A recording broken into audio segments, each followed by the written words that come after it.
ערב טוב a todas.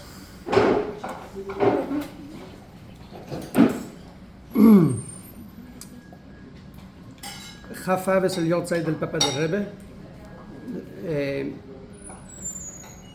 Amicalmente llamado Reb Leivik. Hay algo que sabemos en relación a los Talmidei Jajamim, es que si miramos en la Mishnah, lo más antiguo que la gente está, menos títulos tienen. Por ejemplo, Yoshua era el alumno de Moshe Rabenu. ¿Cómo lo llaman a Yoshua? Yoshua. No Rabbi Yoshua, Yoshua. Después había Knesset Agdolá, ningún título. Antignos Ish Soho, Antignos de Soho, era un lugar. Y poco a poco la gente toma, entonces en las generaciones vemos que tenemos Shmaya, Avtalión, Hillel, Shammai. Hillel y Shammai no eran cualquiera. ¿Por qué no lo llaman Rabbi Hillel? Porque lo más antiguo que vamos, lo más importante que la gente eran, menos títulos necesitaban. Después, con tiempo, la gente necesitaron más fuerza, porque su nombre, su personalidad no era suficiente fuerte. Necesitaron un apoyo de título. El apoyo era Rabbi, Rav, Rabban Gamliel, Rabbi Yehuda Anasi. En nuestra época también tenemos algunas personas que todavía pertenecen en su personalidad, tienen tanta autoridad personal en su carácter, en su personalidad, en su presencia, que ya no necesitan títulos. Y una de esas personas era Reb Leivik. Leivik es una manera que llamamos un niño.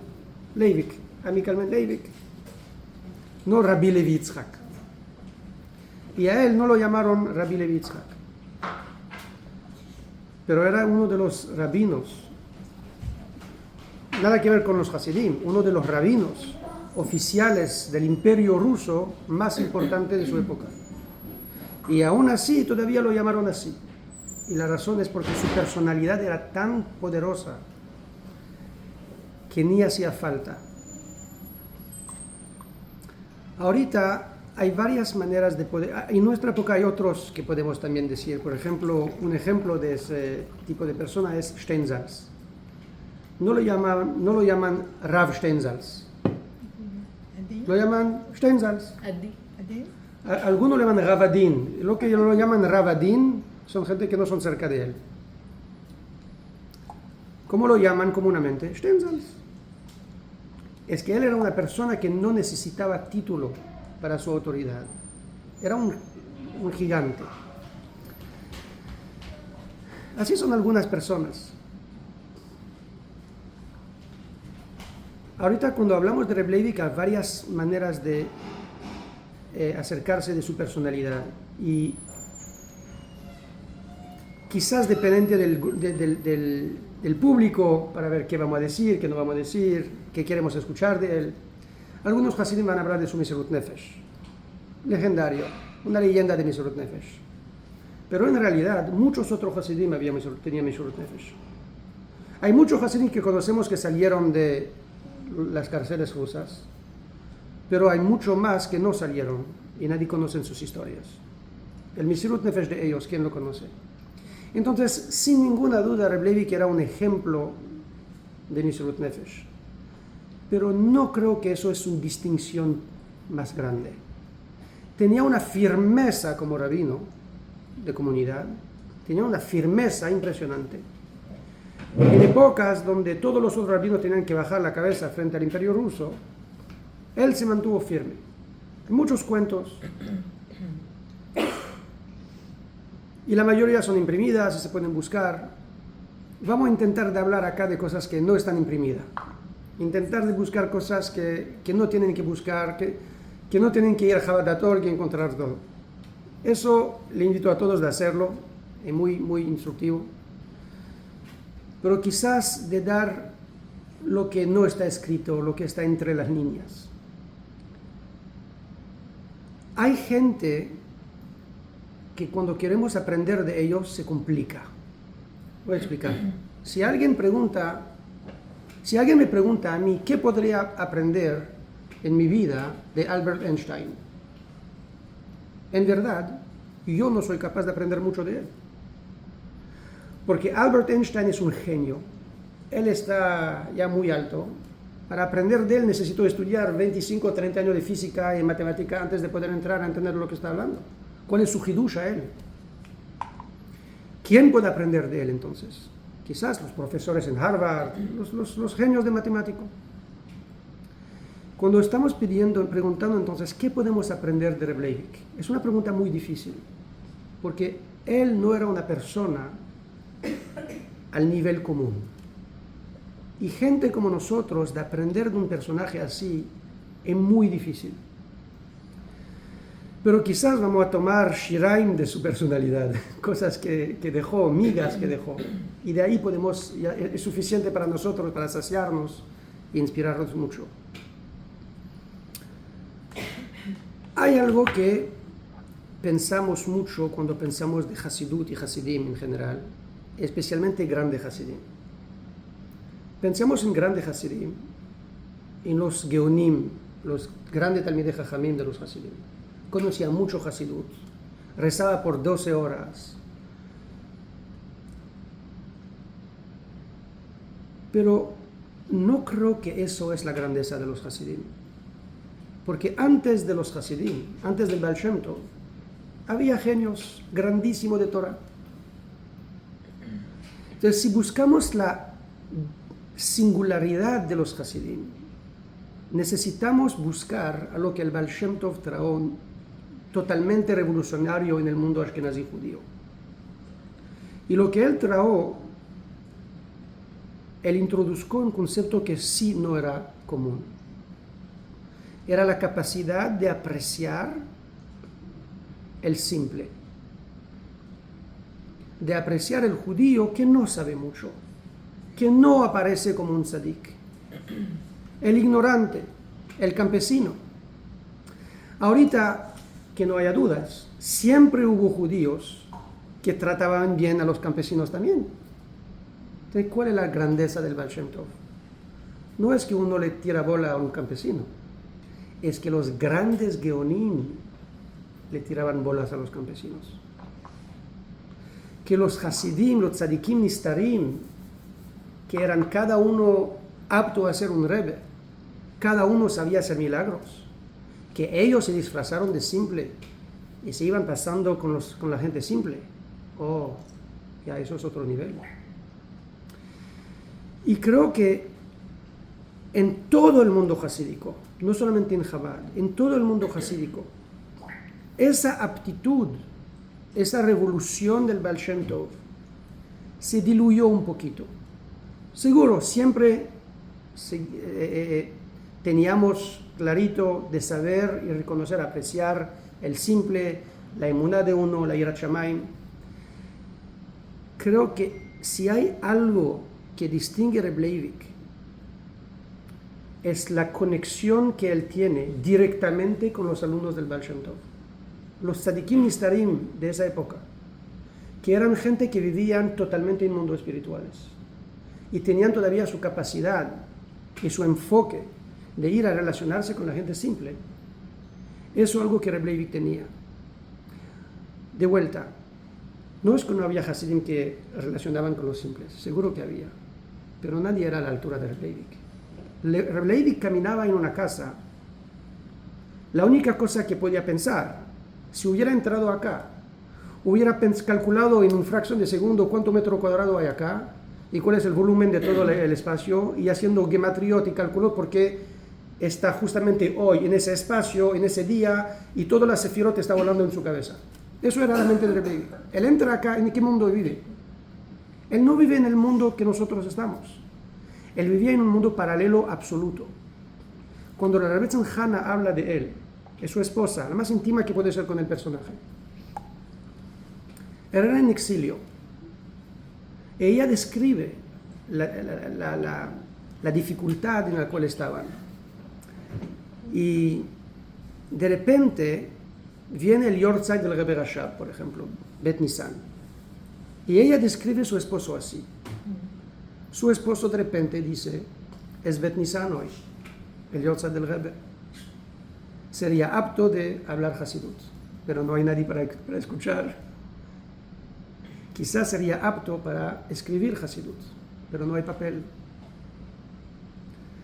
Entonces, dice Reb Leivik, vamos a intentar quizás de pensar Hasidut. Y ahí eran tan quebrados que Reb Leivik dijo que Hashem ayuda que podemos pensar. Y así Reb Tzemchana dice, mi esposo se sentó en la mesa, puso su mano en la cabeza y empezó a pensar. En unos minutos, ella comenta así, en unos minutos su cara se transformó. Él no estaba conmigo, él no estaba en la sala. Y ella dice, ella tiene una pluma muy linda, sabía escribir. Ella dice, yo no tengo ninguna palabra para poder describir el sentimiento que llenó la casa en este momento. Mi esposo no era en la casa con nosotros. Y ella dice, me tomó unas horas hasta que él se extirpó de sus pensamientos y regresó en la casa. Y esa observación de Reb Tzemchana sobre su esposo, en diferentes palabras, lo tienen en varias otras ocasiones. En Dniepropetrovsk, donde estaban, con gente en la Keilah, en exilio, en muchos otros lugares. Él mismo está en cárcel, lo cambiaron 5 veces de cárcel. Él está escribiendo sobre su cárcel, me cambiaron ese día a tal cárcel 5 veces porque 5 son la Geburot y esa. Él no está viviendo cárcel, está viviendo Sefirot, está en Seder Ishtalshelut, está en otro mundo. Para tener una persona así, comunicar con tanta simplicidad con la gente simples, ya eso es un salto en el tiempo a los alumnos del Baal Shem Tov. Y no tenemos muchas figuras tan importantes, tan elevadas, que nos enseñan esa proximidad aún la distancia. Eso era algo muy único de Reb Leivik. Si hay algo que quizás se distingue de Reb Leivik, podría ser en esto. Ahorita hay un otro punto que quizás es un poquito raro de decirlo y quizás algunos no serán de acuerdo conmigo, pero el Reb Leivik tiene, creo, una mala reputación porque lo llaman todos un cabalista. Y creo realmente que Reb Leivik no era un cabalista. Y voy a explicar por qué. Ciertamente Reb Leivik era un fenómeno de Kabbalah. Era un genio de Kabbalah. Hasta el punto que cuando fue a sacar su smijá de el brisker, que le dio muy duro porque no quería dar la smijá a un hasid.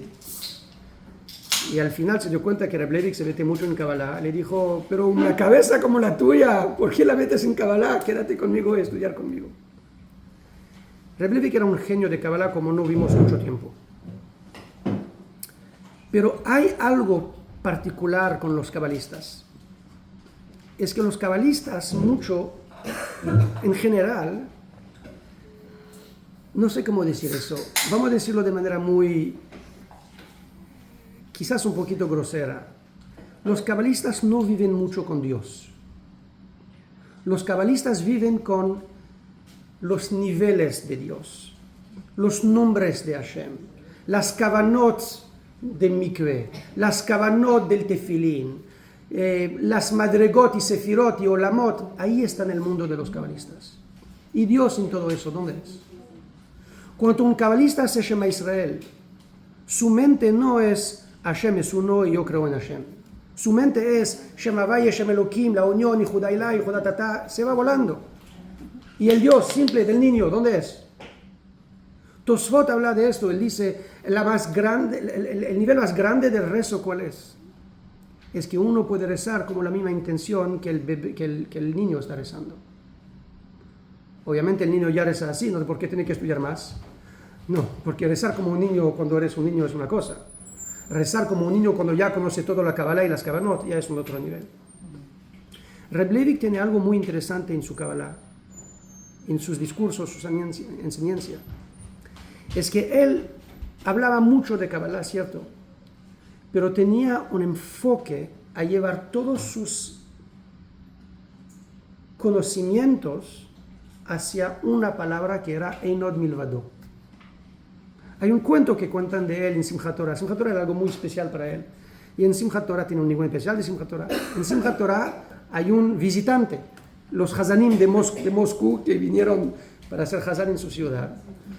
Y los Hazanim están ahí y después de la fiesta mandan una carta a Rabbi Tzemchana para agradecer del hospedaje y contaron algo, mandaron algunas notas sobre el rabino, el esposo. Y mencionan ahí algo interesante, que después de todos los discursos de Kabbalah profundo que él dio, cuando él bailaba en Simchat Torah, tenía una alegría que era desbordante, que era muy extravertida y muy expresada. Pero durante todo su baile exuberante, él lloró incontrolablemente y no pudo parar de llorar. Y en su lloro junto al baile decía horas, Einod Milvado, no hay nada aparte de Dios, no hay nada afuera de Dios. Eso no es un pensamiento cabalista. Eso es un pensamiento de un Hasid Pashut. Por eso creo que Rebbe Levi tiene mala reputación. No era cabalista. Era un Hasid lleno de Kabbalah. Y es muy diferente, porque la mente va en un otro camino totalmente. Una vez lo quisieron acusar para botarlo de la ciudad, los oponentes, entonces lo acusaron a las autoridades que él se estaba bailando con borrachos en las calles. Después investigaron que había uno de los Hasidim, que era una persona que hace un zapatero, uno de los simples vestido como zapatero, y llegó en Fabrengen, Rebbe Levi que estaba con Lejaim, y todos eran con Lejaim, y sin pena, con el zapatero, bailó con el zapatero. El amor y la simplicidad que tenía, junto a la altura que tenía, es una combinación que no teníamos muchos Hasidim así. Y eso me llevó al siguiente punto. En la época de Rebbe Levi, no mucha gente sabe, pero el judaísmo pasó por un cataclismo en su época. Al inicio del siglo XX, la mayoría del judaísmo ruso era en peligro sin nada que ver con los comunistas. Es por la apertura de las universidades, el acceso a otro mundo, filosofías, teorías, el mundo de la escala. Cuando llegó Rebbe Levi a la ciudad de Dnieper, que llamamos hoy Dnieper era la ciudad más importante de Ucrania, que era en esa época Rusia, porque tiene el puerto frente al mar, había mucho comercio y seguramente al nivel judío era la ciudad más importante del país. ¿Quién eran los judíos ahí? Muchos intelectuales, reformistas, masquilim. Los hasidim eran una minoría. Entonces, de repente, tienen todos los bundistas, sionistas, reconstruccionistas, los marxistas, eran todos ahí. Rebbe Levi viene, tiene un sombrero, una barba, un bekeshe. Eso no era el rabino que ellos querían. Y lo dijeron antes que llegó. Que sepas, te van a dar duro, no va a quedarte ahí. Porque la gente no te quiere. Y le tomó así un poquito tiempo para conquistar el corazón de todos. ¿Cómo lo hizo? La gente hacían colas para entrar en su casa, para hablar con él. ¿De qué? De todo.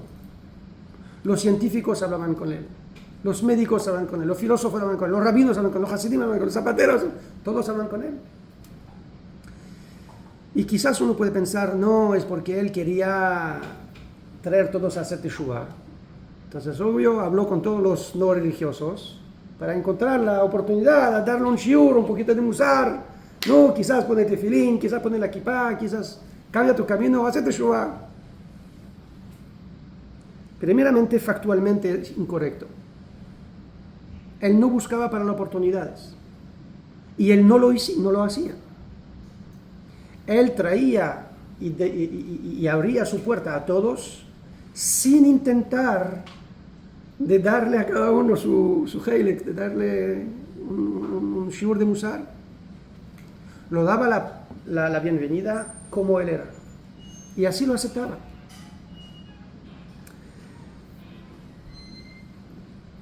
Y es algo que es sorprendente porque si eres un rabino tan kadosh, ¿qué estás perdiendo el tiempo con esa gente?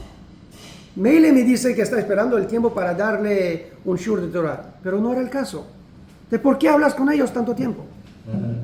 Y yo estoy convencido que Reb Leivik vio y encontró la kedusha de esos judíos en su estado como están, en la manera que están. Ahí él vio y sintió su kedusha. Y es con esa kedusha y esa neshamot que él comunicaba. No necesitaba que cambies nada. Eres perfecto como eres. ¿Vas a hacer teshuvah? Oh, aún mejor. ¿Vas a poner tefilín? Baruch Hashem. Hay algo desconocido de Reb Leivik. Es que él era muy revolucionario en su capacidad de aceptar los no religiosos en el mundo hasídico. En general y Chabad también. Un ejemplo que es muy chocante. En Yom Kippur él tenía 2 minyanim en su sinagoga. Él tenía la sinagoga principal de la ciudad, era el rabino, el chief rabbi de la ciudad. Él hacía 2 minyanim en Yom Kippur. Un minyan casi al Netz y un otro minyan a lo normal, a 8, 8 y media, qué sé yo. ¿Quién rezaba al Netz? ¿Saben quién rezaba al Netz? No los tzadikim que querían...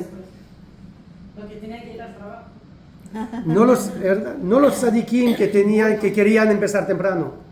Es los que no cuidaban Yom Kippur y querían ir al trabajo. Imagina que tiene un rabino en 1900 que está haciendo un minyan para gente que no cuida Yom Kippur. ¿Qué tipo de cabeza tiene ese señor? ¿Qué tipo de aceptancia, de tolerancia? Pero no está haciendo eso para quizás algo, no. Es que él genuinamente podía apreciar la kedusha de cada judío, tal cual como es. Y creo que eso es, si tengo algo yo que me inspira, y quizás que podemos aprender de él, será específicamente ese punto de inspirarme de Reb Leivik en su percepción y su ashkafa en la educación.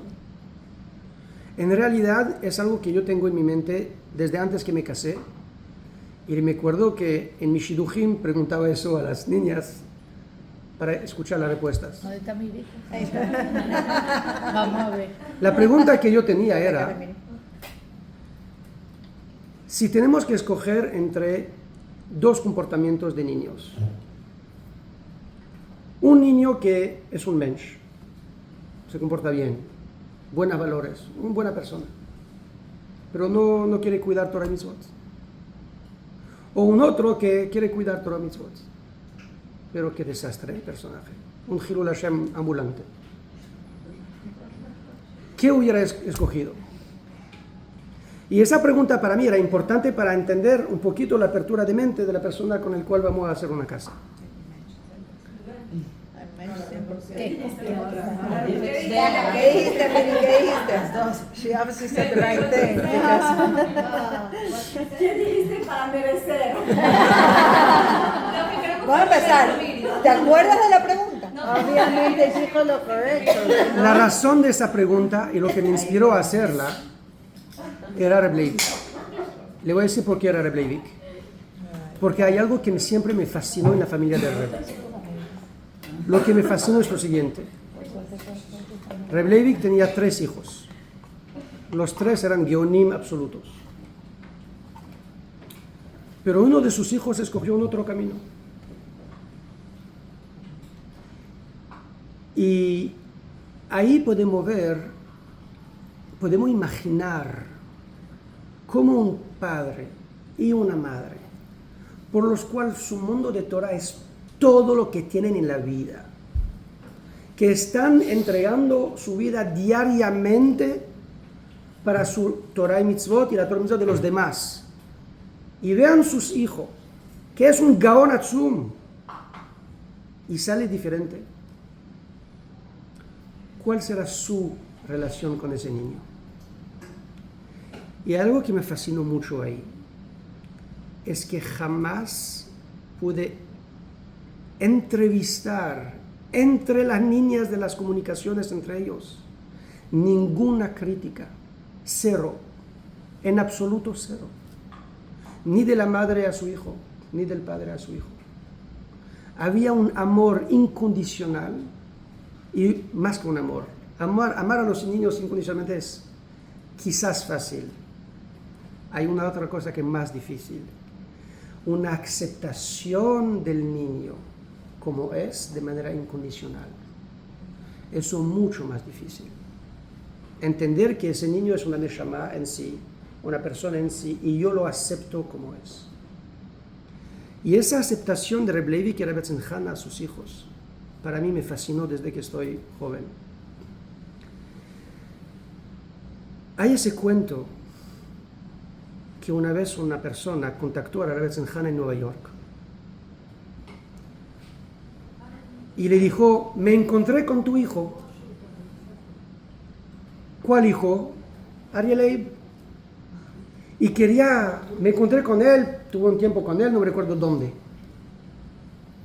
Reb Tzimtzana le pidió de encontrarse con él. Ahorita, ¿por qué quiere encontrarte y sentarte a tomar un café con ese señor? Porque él se encontró con mi hijo y ella no vio a su hijo muchos años. Quiero escuchar.